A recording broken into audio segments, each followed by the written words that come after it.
Halo Prodigy, kembali lagi bersama Slow Film. Di video kali ini gue mau bawain sebuah alur cerita dari film The Empty Man.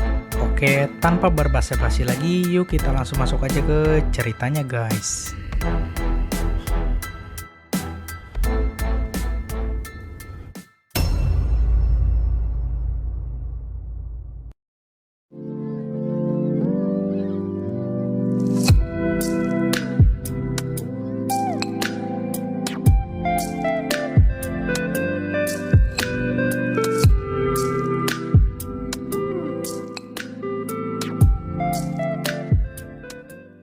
Pada tahun 1995, 4 orang sedang melakukan pendakian.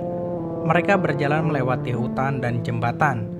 Mereka pun mencapai puncak, namun Greg mendengar suatu suara gemuruh badai salju dan menyarankan untuk segera turun. Paul mendengar suatu suara bisikan dan mendekatinya. Namun ia justru terpleset ke dalam suatu lubang. Teman-temannya segera menyiapkan tali dan Greg pun turun untuk menyelamatkan Paul. Paul ternyata sedang duduk bersila di depan suatu kerangka. Kerangka itu memiliki jari-jari tangan yang banyak, serta postur yang tidak mirip manusia. Greg pun segera mengangkat Paul. Namun sebelum disentuh, Paul berkata bahwa jika Greg menyentuhnya, maka Greg akan mati. Greg pun tetap memegang Paul dan membawanya kembali naik. Mereka berempat pun berusaha untuk turun. Untungnya, Rati telah menemukan sebuah rumah yang nampak sudah tidak dihuni. Mereka berempat pun kemudian masuk ke rumah tersebut dan berteduh. Paul seperti tubuh tanpa arwah. Ia tidak memiliki respon pada apapun. Rati yang cemas mendesak Greg untuk turun secepatnya dan membawa Paul ke rumah sakit. Malamnya, Rati pun meniup benda yang ia temukan di kantung Paul. Rati seketika mendengar suatu suara, namun ia tidak melihat apapun.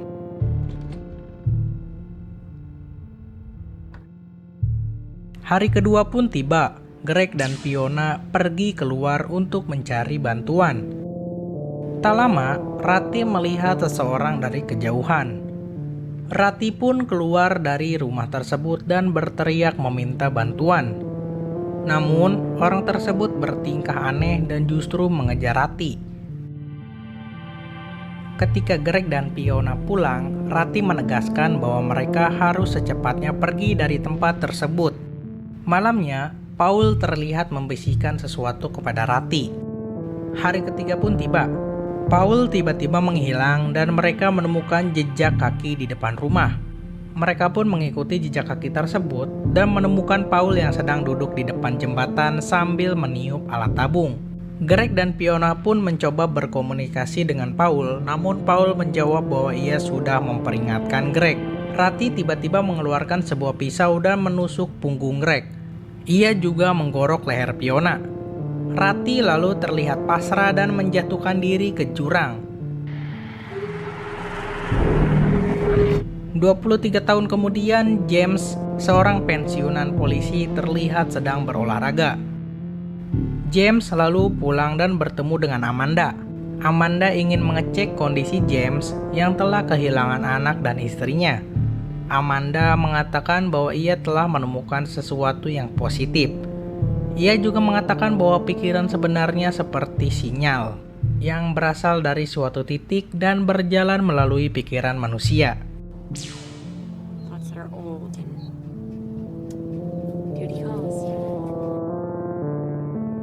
Hari pertama, Nora menyadari bahwa Amanda telah hilang. Nora lalu memanggil James dan menunjukkan tulisan dari darah yang bertuliskan "Empty Man memaksaku melakukannya". Polisi pun datang dan memeriksa rumah Nora. James lalu menemukan secari kertas dalam diari Amanda yang bertuliskan Pontiac Institute. James lalu meminta kontak teman dekat Amanda kepada Nora. James pun lalu mendatangi kampus Dafara dan meminta keterangan apakah tanda-tanda ganjil tentang Amanda belakangan ini kepada Dafara. Dafara menceritakan bahwa 2 hari lalu, ia, Amanda, dan teman-temannya saat sedang nongkrong di jembatan, Amanda melihat sebuah botol kosong dan menantang teman-temannya untuk meniup botol tersebut dan memanggil Empty Man. Amanda mengatakan bahwa di hari pertama mereka akan mulai merasakan Empty Man.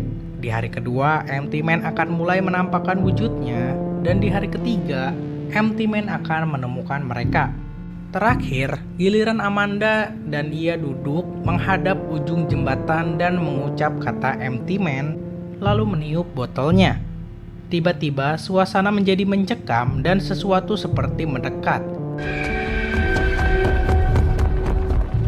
James lalu mendatangi jembatan yang Davara katakan dan mulai meniup botol kosong yang tergeletak di sana. James lalu melihat sebuah lubang di bawah jembatan yang terbuka. Ia menemukan seluruh teman Davara yang telah mati gantung diri, dan tidak jauh dari sana terdapat tulisan bahwa Empty Man yang telah membuat mereka melakukannya.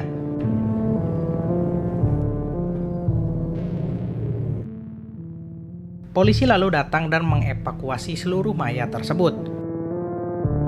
Di rumahnya, ketika Davara ingin mandi, ia melihat sesosok tinggi besar yang akan membunuhnya dengan gunting. Namun ternyata itu adalah perbuatan Davara sendiri. Polisi lalu memberitahukan James bahwa Davara telah bunuh diri. Hari kedua pun tiba. James pergi ke Pontifex Institute dan diberikan sebuah kuesioner yang berisi pertanyaan aneh. James lalu pergi ke aula dan mengikuti seminar yang membahas tentang Empty Man. Setelah selesai seminar, James bertanya kepada sang narator apa yang dimaksud dengan Empty Man.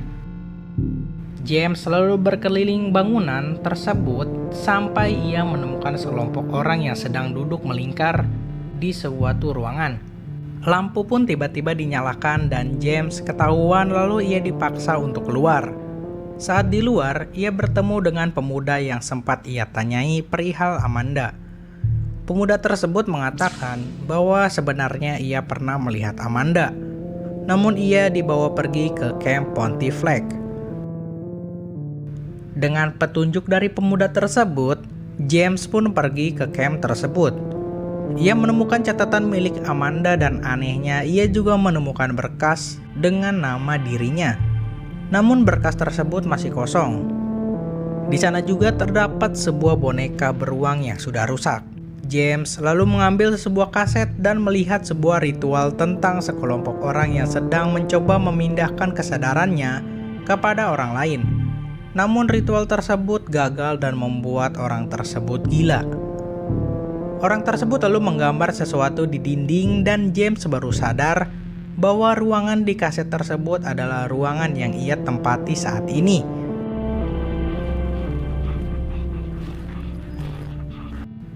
James selalu menengok dan menyadari bahwa boneka beruang di belakangnya telah menghilang. Tak terasa hari sudah malam. James lalu melihat sekumpulan orang sedang mengelilingi api unggun. Api yang berada di tengah mereka nampak semakin tinggi. Saat James hendak pergi, api unggun dan lampu tiba-tiba padam. James pun menoleh ke arah kerumunan dan ternyata seluruh orang di kerumunan tersebut sedang menatap dirinya. Mereka pun mengejar James. Beruntung James bisa masuk ke mobilnya dan berhasil kabur dari sana.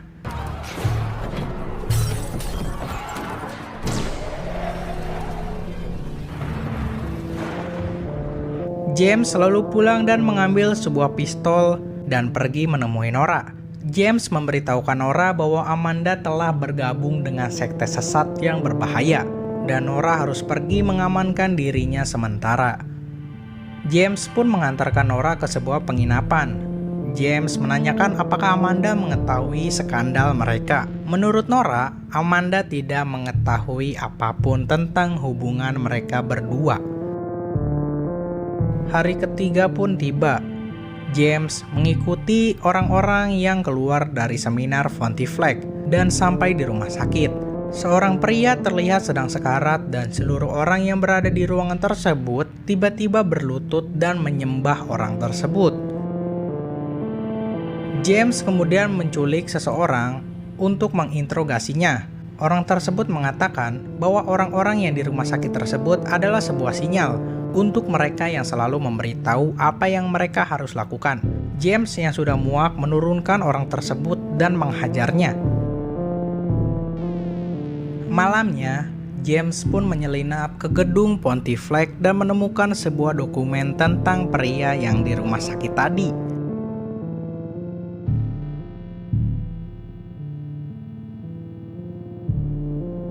James menemukan berkas tentang dirinya yang berisi seluruh foto istri dan anak James yang telah meninggal, beserta fotonya sendiri yang sedang duduk telanjang di sebuah kursi. James merasa aneh karena ia yakin tidak pernah berfoto atau melakukan hal tersebut. James selalu pergi ke rumah sakit dan menanyakan siapa pria yang sedang dirawat di ruangan tersebut. James mendapatkan keterangan bahwa pria tersebut sudah berada di sana sejak 1 tahun lalu dan telah mengalami koma lebih dari 20 tahun. James selalu masuk ke ruangan pria tersebut dan ternyata Amanda telah ada di sana. Amanda pun menjelaskan bahwa pria tersebut adalah antena bagi mereka. James selalu menelpon Nora dan memberitahu bahwa ia telah menemukan Amanda. Anehnya, Nora justru tidak kenal siapa James. Orang yang sedang dirawat tersebut ternyata adalah Paul. Tiba-tiba, James mengalami sakit kepala yang hebat. Amanda pun mengatakan bahwa seluruh takdir hidup James telah ditulis dan James akan dibuat menjadi empty man mereka, menggantikan orang yang sedang di rumah sakit tersebut. Amanda menjelaskan bahwa James akan menjadi Tuhan untuk mereka. Pikiran James tiba-tiba berada di markas Pontifex.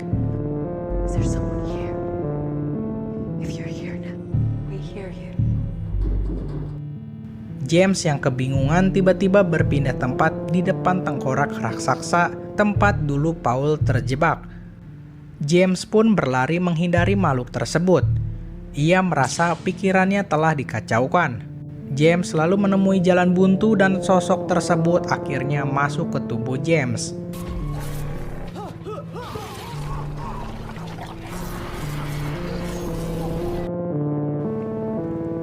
James melihat bayangan dirinya di masa lalu saat bercumbu dengan Nora, tepat di saat istri dan anaknya mengalami kecelakaan.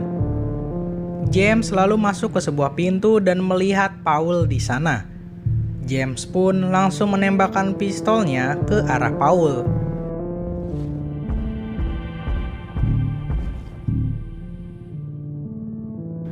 James lalu keluar dari ruangan tersebut. Semua orang yang berada di rumah sakit tersebut menatap James dan berlutut kepadanya. Mereka ternyata adalah pengikut sekte tersebut dan mengetahui bahwa James sekarang adalah pemimpin mereka karena empty man telah berada di dalam tubuh James. James ternyata dari awal hanya mengalami kehidupan yang telah disetting. Semua hal di kehidupannya sudah diatur oleh sekte tersebut, dan otaknya sudah diprogram untuk menjadi sosok The Empty Man mereka. Film pun berakhir.